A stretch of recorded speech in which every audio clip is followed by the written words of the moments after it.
शांतीचा संदेश देणारे तथागत भगवान बुद्ध, प्रेमाचं तत्वज्ञान मांडणारे संत कबीर, ऐसा चाहूं राजमय जहां मिले सबन को अन्न, छोट बड़ो सब सम बसे, रविदास रहे प्रसन्न असं म्हणणारे संत गुरु रविदास, क्रांतिबा ज्योतिराव फुले, डॉक्टर बाबासाहेब आंबेडकर, सावित्रीमाई फुले, माता रमाई, माता जिजाऊ, छत्रपती शिवाजी महाराज या महामानवांच्या विचारांना मी पहिल्यांदा अभिवादन करतो. अगदी सकाळपासून अनेक प्रवचनं आपण ऐकलेली आहेत आणि ऐकून कंठाळलेला हा. जेवणही केलं की नाही मला माहीत नाही. भूक वगैरे कसं आहे, जेवणाचं झालेलं आहे का? काही चिंता नाही ना. ऐकण्याची भूक लागली पाहिजे माणसाला, ऐकण्याची भूक लागली पाहिजे. आणि ऐकण्याची भूक ज्यांना लागते ते सर्व अंगानं विकसित होत असतात. आणि या भगिनी सकाळपासून बसलेल्या आहेत आणि ऐकतायत. बांधवांनो, मी आज माझे मित्र डॉक्टर JT जाधव यांच्यामुळे इथे आलेलो आहे.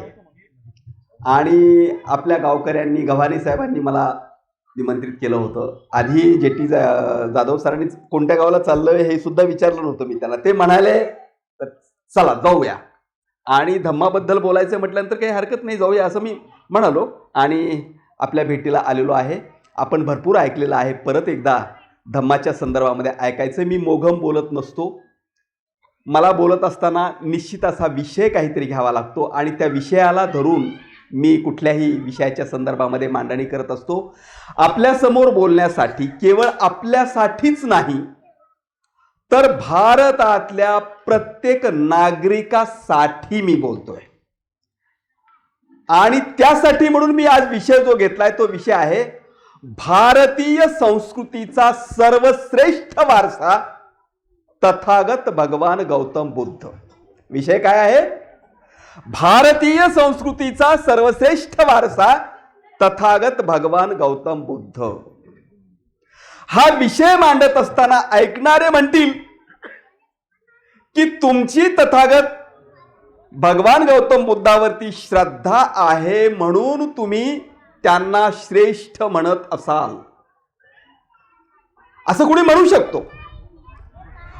पण तथागत भगवान गौतम बुद्धांचा हा जो वारसा आहे, भारताला लाभलेला आहे, हा वारसा श्रेष्ठ आहे हे मी म्हणतो म्हणून, माझी श्रद्धा आहे म्हणून, कुणीतरी सांगतं म्हणून मानण्याची गरज नसते.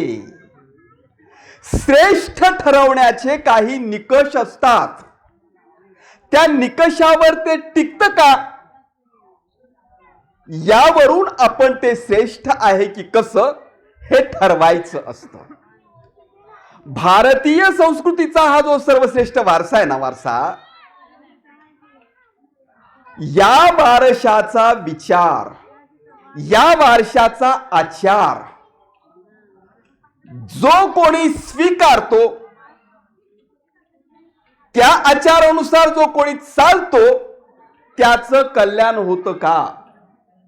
त्याचं उत्तर जर होय असं येत असेल तर तो श्रेष्ठ. तो विचार सत्याच्या कसोटीवर टिकतो का?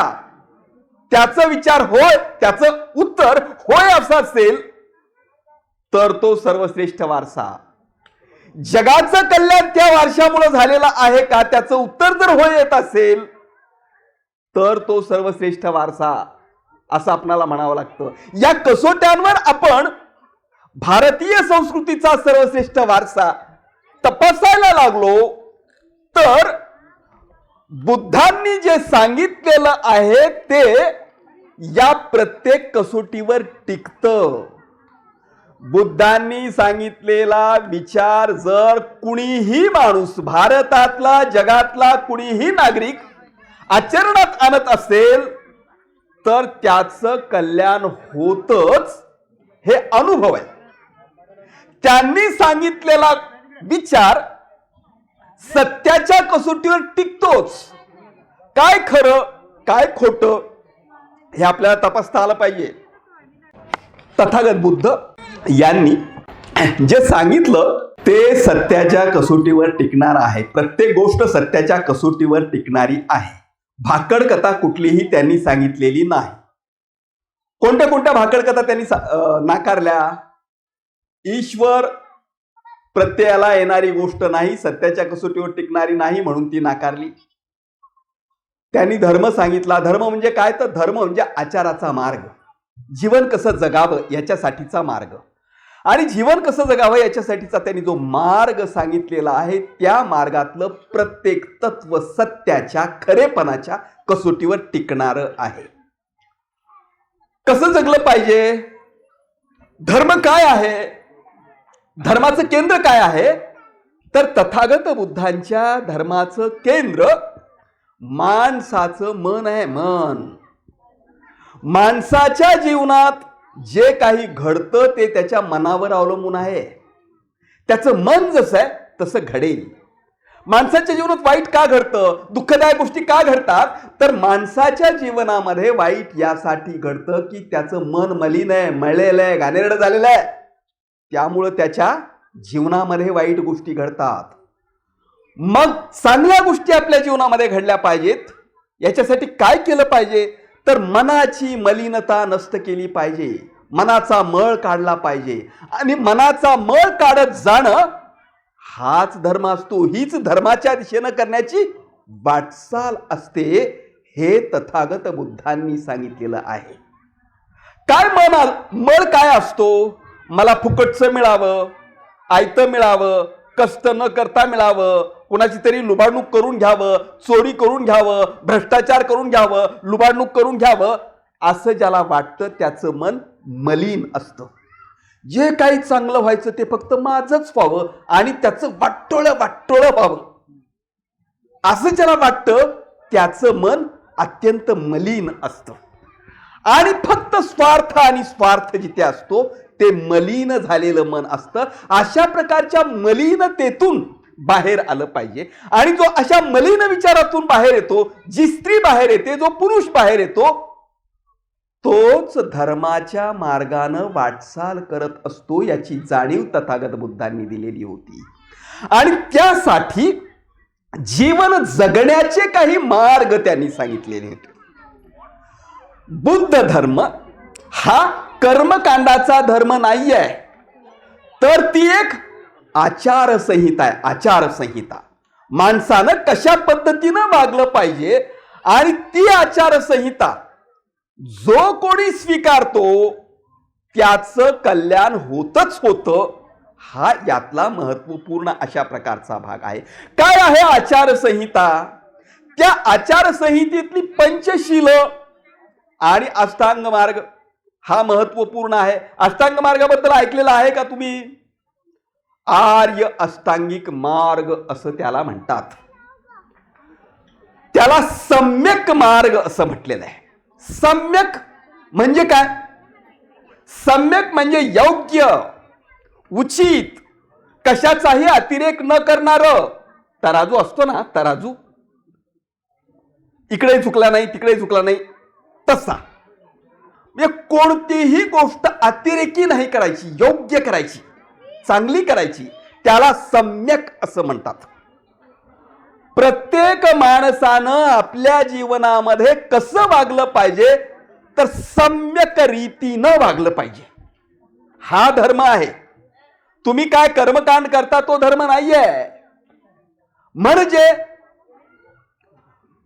वाचा, सम्यक वाचा. पहिल्यांदा माणूस काय करतो? वाचेचा वापर करतो. ज्याला जन्मताच वाचा नाही ते अपवादात्मक लोक सोडतात. सर्वजण वाचेचा वापर करतात. सम्यक वाचा हे तत्व सर्वांच्यासाठी सांगितलेलं आहे. म्हणजे काय? आपल्या वाचेचा योग्य तो वापर करा, अयोग्य वापर करू नका.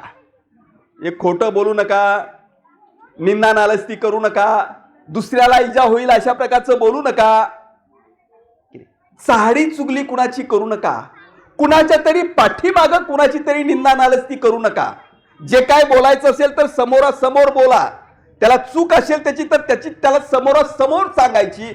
सम्यक वाचा हे तत्व आपण पाळतो का?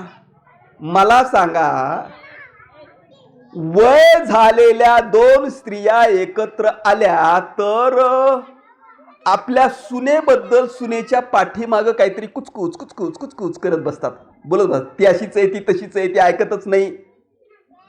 हे सम्यक वाचेच्या विरुद्ध आहे. सुनेबद्दल तुम्हाला काही तक्रारी असतील तर तिला प्रेमानं मायेनं तिच्या समोरासमोर सांगितलं पाहिजे. आपल्या लेकीला जसं सांगतो तसं तिला सुद्धा सांगितलं पाहिजे, बाई ग असं वागू नये, हे योग्य नसतं. तिच्यावर रागावण्याचं कारण नाहीये. रागावणं हे सुद्धा पुन्हा चुकीचंच आहे, धम्माच्या विरुद्ध जाणं आहे. समोरासमोर सांगायचं, पाठीमाग तिची कुचानिंदी करायची नाही. याला काय म्हणतात? सम्यक वाचा. सम्यक वाचेचा वापर.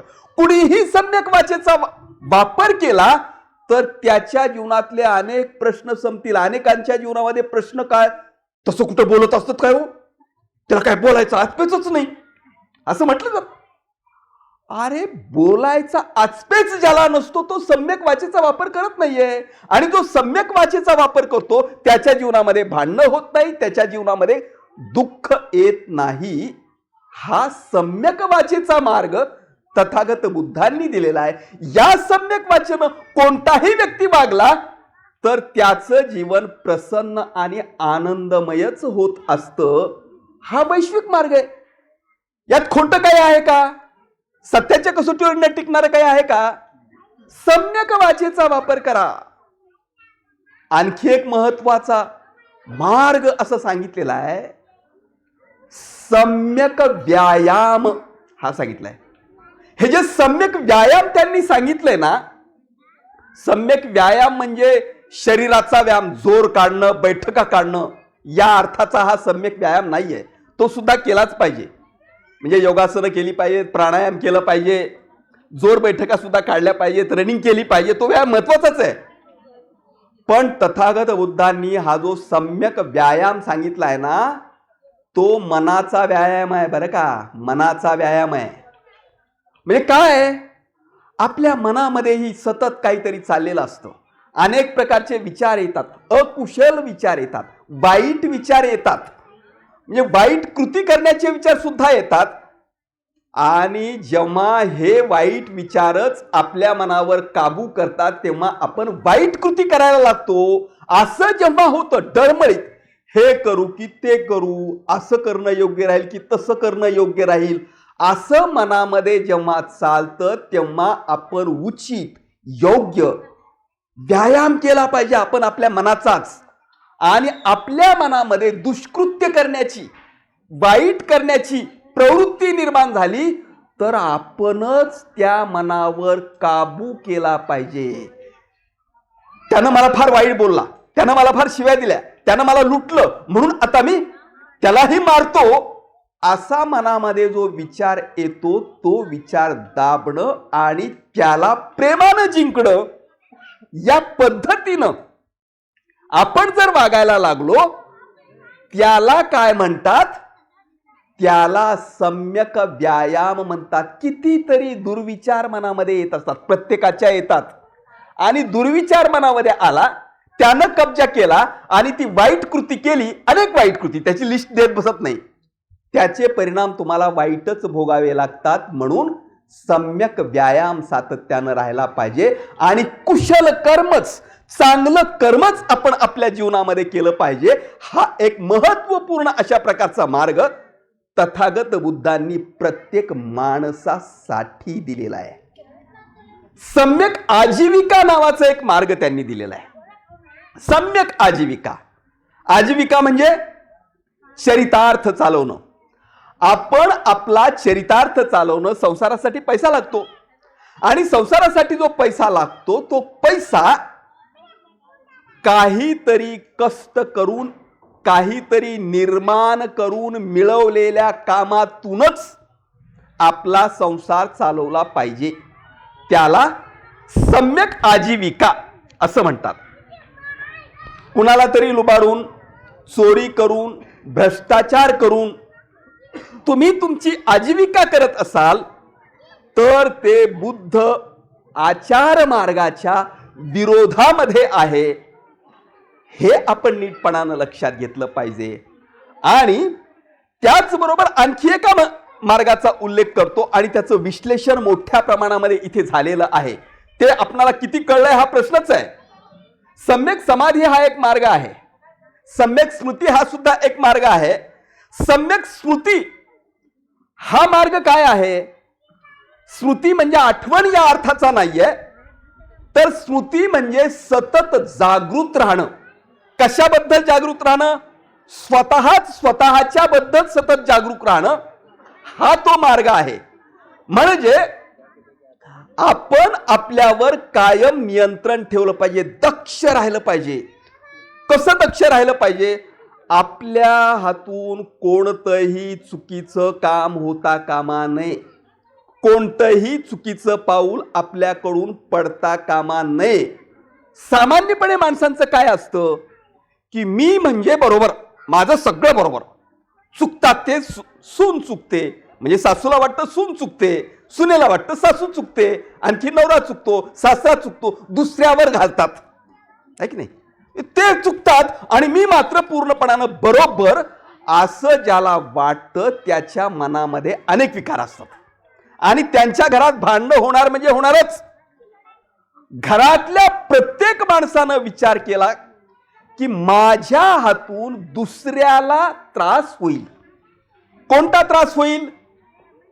म्हणजे मनाला दुखावेल, काहीतरी शारीरिक इजा होईल, अशा प्रकारची एकही कृती होता कामा नये यासाठी, आणि मनामध्ये वाईट विचार सुद्धा येऊ नये. आला तर तो दूर ढकलला पाहिजे आणि चांगला विचार मनामध्ये आला पाहिजे, अशा पद्धतीची स्मृती, सजगता, सावधानता. मी योग्य आहे ना, मी पवित्र आहे ना, मी चांगला आहे ना.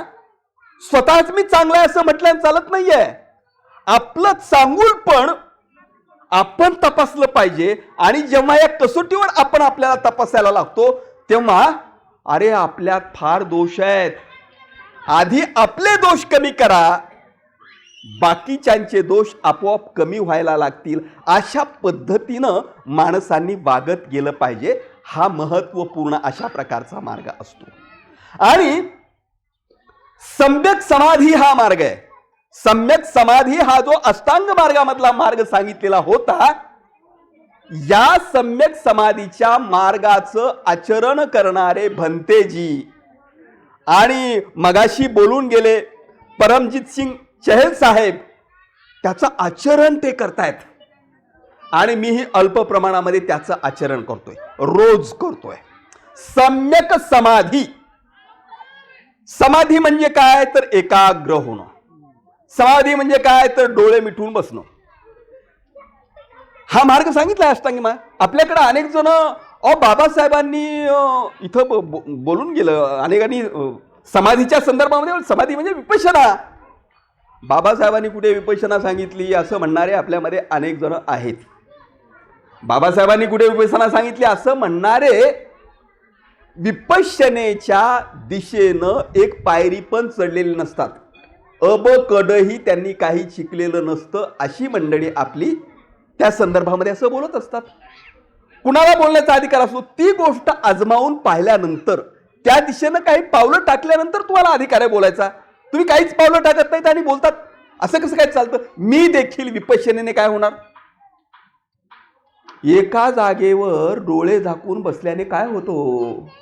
समाजामध्ये एवढे प्रश्न आहेत, एवढा संघर्ष आहे, एवढं शोषण आहे, एवढा अन्याय अत्याचार आहे, एवढं शोषण, एवढा संघर्ष, एवढा अन्याय अत्याचार असताना एका जागी डोळे मिटून बसून काय होणार आहे? असा विचार आधीच्या काळात मी देखील करत होतो. काही जण म्हणतात आपले मित्र, आम्हाला डोळे मिटलेला बुद्ध नको आहे, आम्हाला डोळे उघडे ठेवलेला बुद्ध हवा आहे, अशी काही विधानं असतात. डोळे मिटलेला बुद्ध डोळे मिटलेला बुद्ध नसतो रे बाबा. डोळे मिटून बसणं म्हणजे जगाकडं आंधळेपणा पाठ फिरवणं नसतं रे बाबा. सम्यक आर्य अष्टांगिक मार्गामधला आपण विचार जेव्हा स्वीकारतो तेव्हा आर्य अष्टांगिक मार्गातल्या सम्यक समाधीमध्येच विपश्यना सामावलेली आहे. आणि तथागत बुद्धांच्या मार्गाचं केंद्र इथे आहे, केंद्र इथे, हे आपण नीटपणानं लक्षात घेतलं पाहिजे. जोपर्यंत सम्यक समाधीचा अवलंब व्यक्ती आपल्या जीवनामध्ये करत नाही तोपर्यंत त्याच्या जीवनामध्ये सुधारणा होऊ शकत नाही, हे नीटपणानं लक्षात घेतलं पाहिजे. काय असतं?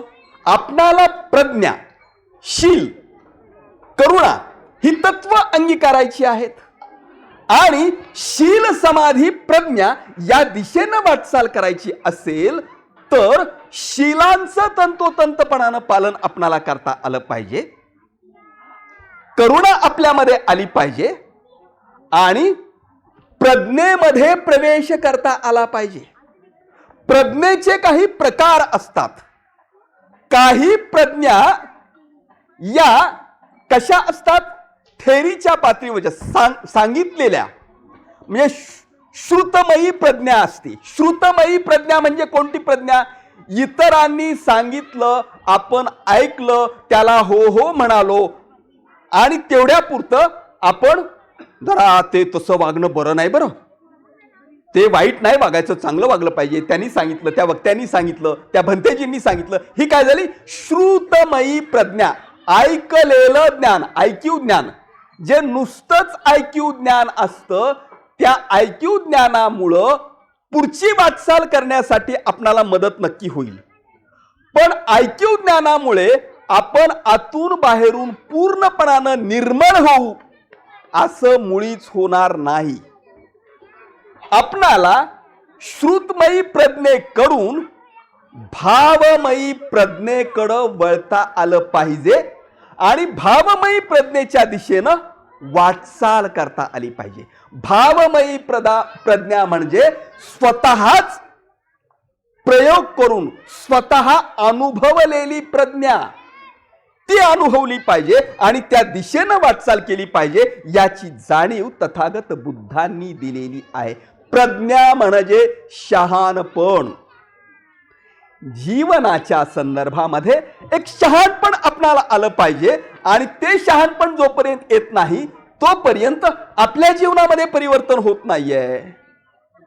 आणि त्यासाठीचा प्रयोग तथागत बुद्धांनी सांगितलेला आपणाला दिसून येतो.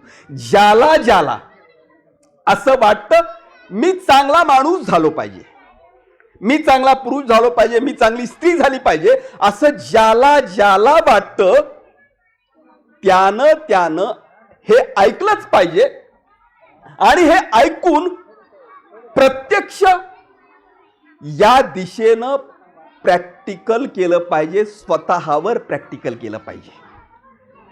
ते प्रॅक्टिकल काय आहे? तर समाधीच्या दिशेनं जाण्याचं प्रॅक्टिकल आहे. त्याच्याबद्दल बोललं गेले, त्याच्याबद्दल आणखी मला काहीच या ठिकाणी बोललं पाहिजे.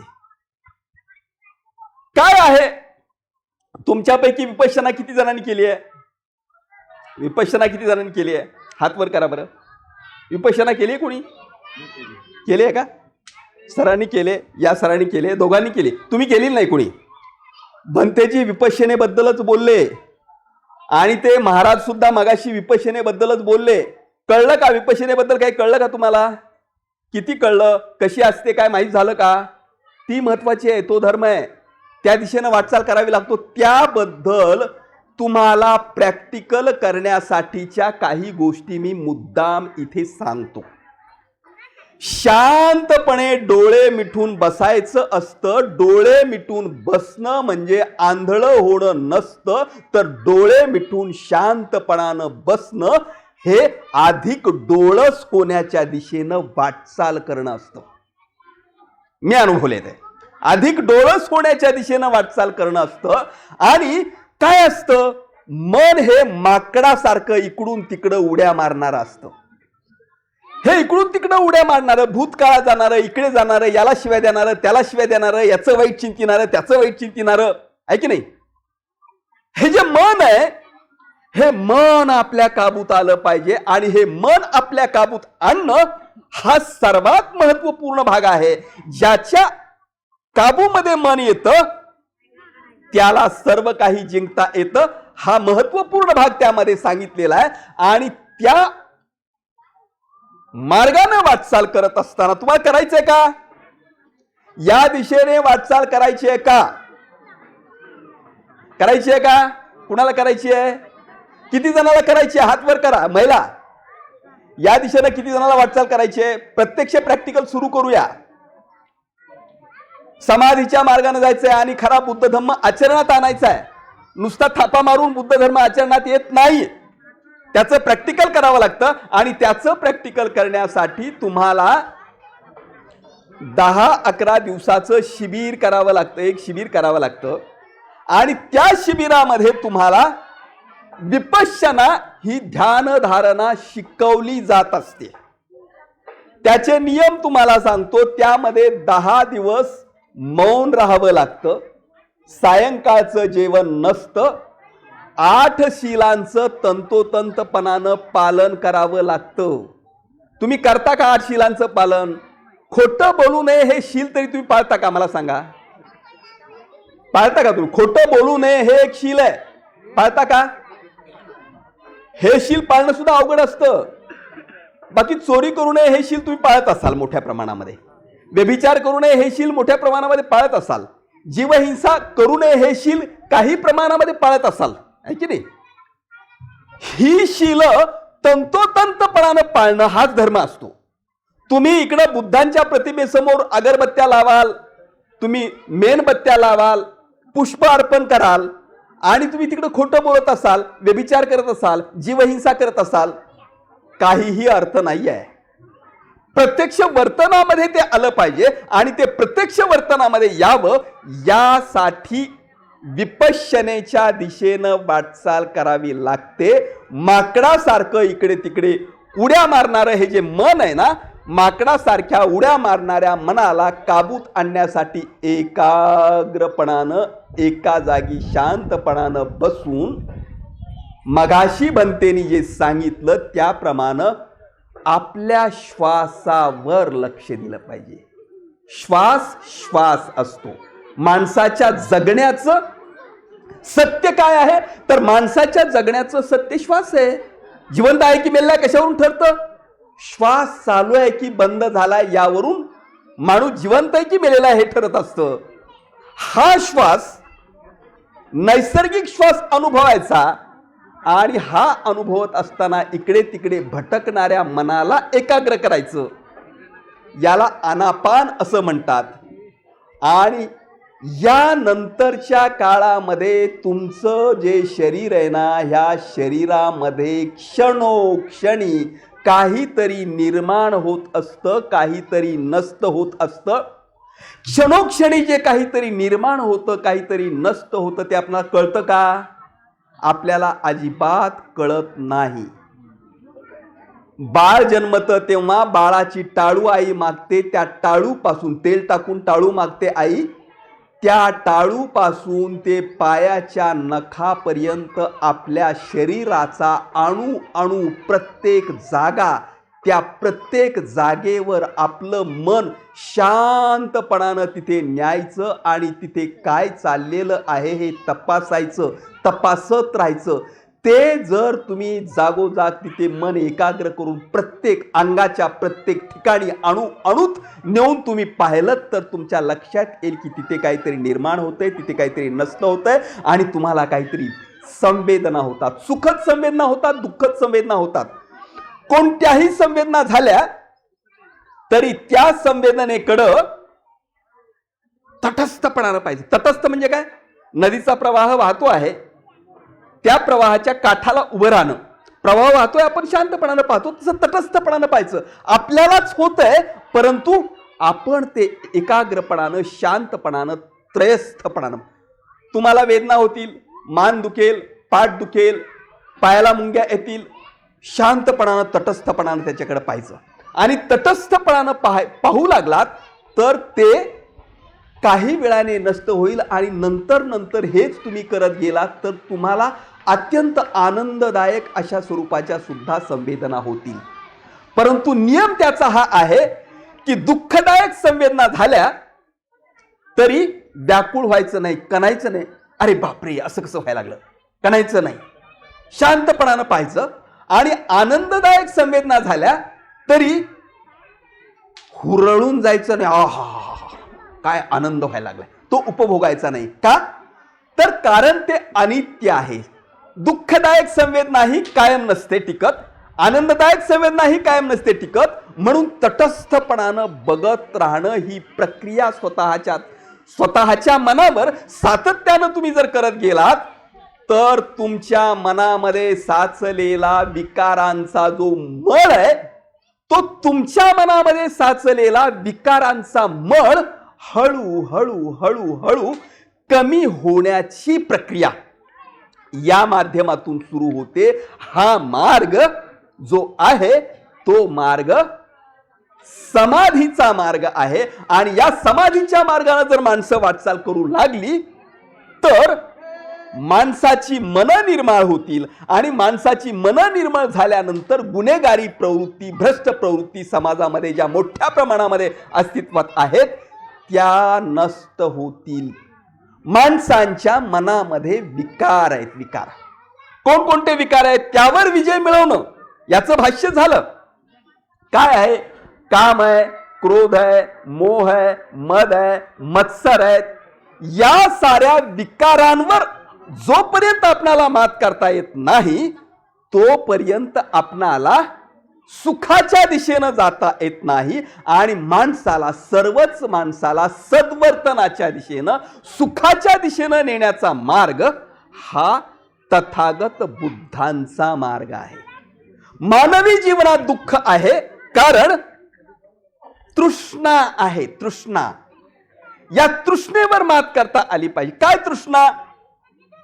तृष्णा म्हणजे हावरटपणा, लोभ. हे हवं, ते हवं. घरामध्ये छोटा टीव्ही आला, आनंद व्हावा ना, त्यावर समाधान मानावा ना? नाही, आणखी मोठा टीव्ही आला पाहिजे, आणखी रंगीन टीव्ही आला पाहिजे हे वाटणं. चांगलं घर बांधून झालं, आणखी मोठा बंगला पाहिजे, आणखी मोठा बंगला पाहिजे. हा जो हावरटपणा आहे ना, हा हावरटपणा माणसाला सातत्यानं दुःखी ठेवत असतो. या हावरटपणावर, या तृष्णेवरती आपणाला नियंत्रण ठेवता आलं पाहिजे. आणि ज्याला तृष्णेवरती नियंत्रण ठेवता येतं त्याला सुखाच्या दिशेनं वाटचालही करता येत असते. आणि तो माणूस खऱ्या अर्थानं श्रीमंत होत असतो. आपण सामान्यपणे श्रीमंतीच्या संदर्भामध्ये काय विचार करतो?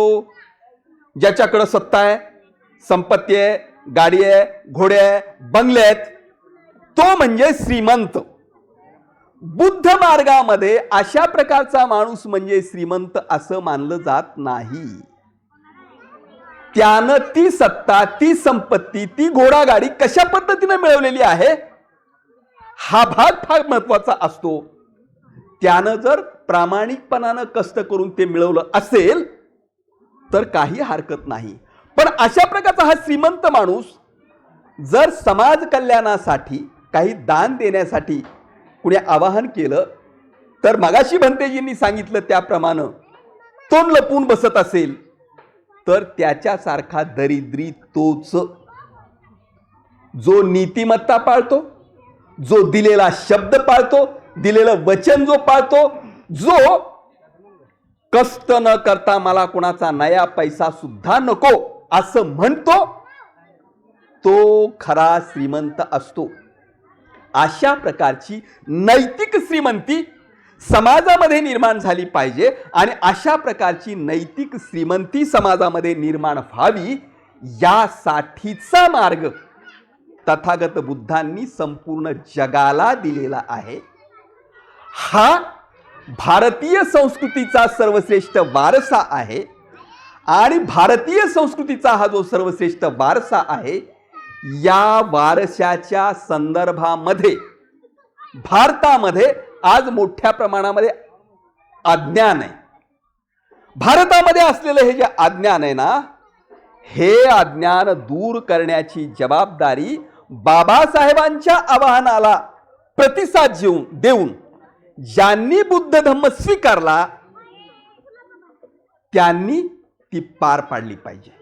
बाबासाहेबांचं स्वप्न काय आहे? बाबासाहेबांचं सारा भारत बुद्धमय करेन. तर सारा भारत बुद्धमय करेन हे स्वप्न साकार करण्याची जबाबदारी आपली आहे. ती कशी करावी लागेल? नुसतंच बुद्ध धर्म फार श्रेष्ठ आहे असं म्हणून होणार नाही. आणि जेटी जाधव सरांना मी सांगेन की आता एका स्टेजवर आपण आलेलो आहोत. एक स्टेज अशी होती की वैदिक ब्राह्मणी धर्मावरती प्रचंड मोठी टीका ही करावीच लागत होती. हल्ले हे करावेच लागत होते. अपरिहार्य होतं हल्ले करणं. पण हल्ले करण्याची स्टेज आता संपलेली आहे. हे वाईट आहे, ते वाईट आहे, ते घाणेरडं आहे असं म्हणत फुल्या मारण्याची आता गरज नाही. माझं म्हणणं आहे आता फुल्या मारण्यामध्ये आपली शक्ती खर्च नाही करायची. काय वाईट आहे हे सांगण्यामध्ये शक्ती खर्च नाही करायची. कारण काय चांगलं आहे याचा भारतीय संस्कृतीचा समृद्ध असा वारसा तथागत बुद्धांच्या संस्कृतीचा आपल्या समोर भारतीयांच्या समोर पुन्हा एकदा बाबासाहेब आंबेडकरांनी ठेवलेला आहे. आणि म्हणून बुद्ध जीवन मार्ग स्वीकारल्यानं तुमचं आधी मध्य आणि अंती प्रत्येक ठिकाणी कसं कल्याणच होतं या संदर्भामध्ये वारंवार आपण सर्वांनी बोलत गेलं पाहिजे. ज्याला ज्याला स्वतः चांगल्या दिशेनं वाटचाल करावीशी वाटते त्यांनी भारतीय संस्कृतीचा हा जो सर्वश्रेष्ठ वारसा आहे, जो कल्याणकारी वारसा आहे, त्या कल्याणकारी वारशाच्या दिशेनं नक्कीच आलं पाहिजे. आपल्या भारतीय संस्कृतीमध्ये काय काय वारसा आहे? राम कृष्ण हा भारतीय संस्कृतीचा वारसा आहे. रामायण महाभारत हा भारतीय संस्कृतीचा वारसा आहे. पुराण हा भारतीय संस्कृतीचा वारसा आहे. भगवान महावीर हा भारतीय संस्कृतीचा वारसा आहे. त्यानंतर संत कबीर हा भारतीय संस्कृतीचा वारसा आहे. महात्मा बसवेश्वर हा भारतीय संस्कृतीचा वारसा आहे. गुरु नानकांचा शीख पंथ हा भारतीय संस्कृतीचा वारसा आहे. या साऱ्या भारतीय संस्कृतीच्या वारशामधून डॉक्टर बाबासाहेब आंबेडकरांनी नेमका वारसा स्वीकारला. तो कोणता? बाबासाहेब आंबेडकर हा महामानव होता, प्रकांड पंडित होता, प्रज्ञावंत होता. म्हणून जे स्वीकारायचंय ते उत्तमच स्वीकारलं पाहिजे, चांगलंच स्वीकारलं पाहिजे. ही भूमिका बाबासाहेब आंबेडकरांची होती. तुम्ही कपड्याच्या दुकानात साड्या वगैरे खरेदी करायला गेल्यानंतर काय करता? तपासणी करता की नाही? तपासणी करता. कितीतरी साड्यांचा ढीग तुमच्या समोर तो ठेवतो आणि मग त्यातला कस कसा आहे, किंमत किती आहे, ते किती टिकाऊ आहे, म्हणजे एवढीच किंमत आहे पण त्याच्यात जास्तीत जास्त टिकाऊ असेल ते तुम्ही स्वीकारता ना. जास्तीत जास्त चांगलं असेल ते स्वीकारता ना. भारतीय संस्कृतीमध्ये सुद्धा अनेक चांगल्या मध्यम चांगल्या गोष्टी आहेत, काही कनिष्ठ गोष्टी आहेत, काही अति उत्तम गोष्टी आहेत. भारतीय संस्कृतीमधल्या उत्तमाति उत्तम गोष्टी कोणत्या याचा शोध बाबासाहेब आंबेडकरांनी घेतला. आणि याचा शोध घेत असताना त्यांना जे दिव्यरत्न सापडलं ते दिव्यरत्न म्हणजे तथागत भगवान बुद्ध हे आहे. भारतीयांना बाबासाहेबांनी जाणीव दिले केवळ पूर्वाश्रमीच्या अस्पृश्य लोकांनाच हे बाबासाहेबांनी सांगितलेलं नाही. आणि म्हणून पूर्वाश्रमीच्या अस्पृश्य लोकांना माझं हे स्पष्टपणानं सांगणं आहे की आमचा बुद्ध धम्म असली भाषा करू नका. आम्ही म्हणजे बुद्ध असली भाषा करू नका. आपण बुद्ध असणं हे कुठं जन्मलो यावरून सिद्ध होत नसतं. आपण बुद्ध आहोत हे कुठं जन्मलो यावरून सिद्ध होत नसतं. आपण कसं वागतो यावरून ते सिद्ध होत असतं. विशिष्ट प्रकारचं कर्मकांड करतो म्हणून आपण बुद्ध नसतो. आपण आपल्याला विचारायचं की खरंच आपण बुद्ध आहो का? आपण खोटं किती वेळा बोलतो दिवसातून? आतापर्यंत किती वेळा बोललो? आपण जर आतापर्यंत खोटच बोललो नसेल तर बुद्धाचं एक तत्व आपण पाळतो, एका अंशानं आपण बुद्ध झालो असं म्हणत आहे की नाही? असं प्रत्येक तत्वाच्या संदर्भामध्ये तुम्ही विचार करा. आर्य अष्टांगिक मार्ग मी आपल्याला सांगितले, त्या मार्गाच्या संदर्भामध्ये विचार करा. जो प्रत्यक्ष आचरणामध्ये बुद्धाचं तत्वज्ञान आणतो, माझ्या दृष्टिकोनातून तो खरा बुद्ध असतो. डॉक्टर बाबासाहेब आंबेडकरांना अशा अर्थानं समग्र भारतीयांना बुद्ध बनवायचंय. कर्मकांड करणारे बुद्ध नाही बनवायचं, केवळ मूर्ती बदलून कर्मकांड करणारे बुद्ध नाही बनवायचं, आचरण करणारे बुद्ध बनवायचंय. आणि अशा प्रकारच्या बुद्धांची गरज आहे. इथल्या सामान्य माणसांच्या मध्ये बुद्धाच्या संदर्भामध्ये प्रचंड मोठं अज्ञान आहे. काय म्हणतात? हिंदू जसा धर्म आहे तसा बुद्ध धर्म आहे, मुसलमान जसा धर्म आहे तसा बुद्ध धर्म आहे, ख्रिश्चन जसा धर्म आहे तसा हा बुद्ध धर्म आहे. माझं म्हणणं आहे बुद्ध तसा धर्म नाही. का? कारण त्याच्या केंद्रस्थानी कल्पित नाही. कल्पित म्हणजे काय? जे प्रत्यक्ष अस्तित्वात नाही, जे विज्ञानाच्या कसोटीवर टिकलेलं नाही, ते नाहीये तिथे. ते केंद्रस्थानी नाही तर सत्य केंद्रस्थानी आहे. विश्वाचं सत्य काय आहे ते जिथे केंद्रस्थानी आहे ते स्वीकारलेलं आहे आणि मानव केंद्रस्थानी ठेवलेलं आहे. आणि मानव केंद्रस्थानी ठेवून मानवाचं सर्वांगीण कल्याण, मानवाचा सुखाच्या दिशेने प्रवास अशा पद्धतीने झाला पाहिजे. ही भूमिका जिथे आहे तो धम्म मार्ग आहे. बुद्ध हे एका व्यक्तीचं नाव नाही. बुद्ध हे एका व्यक्तीचं नाव नाही, एका माणसाचं नाव नाही. बरेच जण तसं समजतात. बुद्ध हे व्यक्तीच्या व्यक्तिमत्वाच्या अवस्थेचं नाव आहे. म्हणजे कोणताही माणूस त्या उत्तुंग, उच्च, सर्वज्ञ, विकार विरहित अशा अवस्थेला पोचू शकतो. जो त्या अवस्थेला पोचण्याच्या दिशेने पावलं टाकतो तो बुद्ध धम्माचं आचरण करतो असं म्हणता येईल. पण आम्ही मी बुद्ध आहे, तो हिंदू आहे, हा मुसलमान आहे, अशी भाषा ढोबळ ढोबळ वापरत असतो. पण तसं नसतं. तुम्ही बुद्ध नाहीयेत हे माझं म्हणणं आहे. मीही बुद्ध नाहीये, कुणीच बुद्ध नाहीये. आहे काय? आम्ही बुद्ध होण्याच्या दिशेने वाटचाल करणारे उपासक आहोत, वाटसरू आहोत. कोण उपासक किती प्रामाणिक आहे हे तो कसा वागतो यावरून ठरवावं लागेल. तो काय कर्मकांड करतो आणि तो कुठं जन्माला आला यावरून ठरवून चालणार नाही. अशा पद्धतीनं याकडं बघायला लागलो तर कुठे कुठे वेगवेगळ्या समूहात जन्माला आलेली माणसं सुद्धा बुद्ध असतात किंवा बुद्धत्वाच्या दिशेनं वाटचाल करत असतात. शुद्ध होणं म्हणजे बुद्ध होणं, ज्याला आपल्या मनातली, आपल्या तनातली अशुद्धता डाचते. तुम्हाला तुमच्या कपड्यावर पडलेला डाग चालतो का? कपड्यावर पडलेला डाग चालतो का? नाही, कपड्यावर पडलेला डाग लगेच धुवून टाकतो आपण, साबण लावून धुवून टाकतो.